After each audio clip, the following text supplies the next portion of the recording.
కాకినాడ జిల్లాలో రాజకీయ వాతావరణం వేడెక్కించేలా పెద్దాపురం ఎమ్మెల్యే నిమ్మకాయల చినరాజప్ప సంచలన వ్యాఖ్యలు చేశారు. బొండా ఉమకు అన్యాయం జరిగిందంటూ వస్తున్న వ్యాఖ్యలపై స్పందించిన ఆయన అందరికీ అన్ని అవకాశాలు రావని, ఈ అంశాన్ని డిస్టర్బ్ చేయడం సరికాదన్నారు. రాష్ట్ర కేబినెట్లో సమర్థవంతమైన 4 కాపు మంత్రులు ఉన్నారని పేర్కొన్నారు. ముద్రగడ మరణాన్ని వైసీపీ రాజకీయ ప్రయోజనాల కోసం రాద్ధాంతం చేస్తోందని ఆరోపించారు.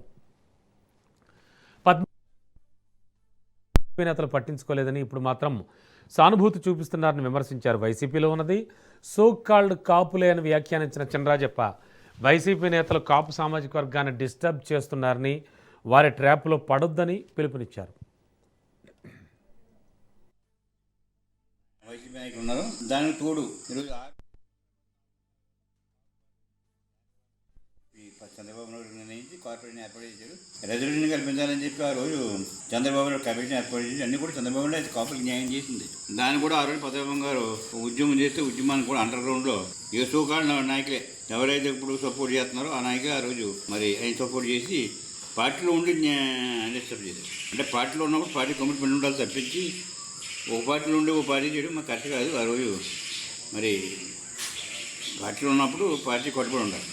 నేను మాట్లాడదాం. బోండమ్మ అన్నారు. బోండమ్మ గారు మరి పార్టీ మరి ఎమ్మెల్యే 3 సార్లు ఇచ్చింది, 2 సార్లు నెగ్గాడు. దాంతో సంతపడ్డా. ఎందుకంటే ఇప్పుడు నాకేదో అన్యాయం జరిగిపోయింది అన్నాడు. అన్యాయం జరిగిపోయింది, అందరికీ అవకాశాలు రావు, అవకాశాలు వచ్చినప్పుడు పుచ్చుకుంటే అవకాశాలు రాదు.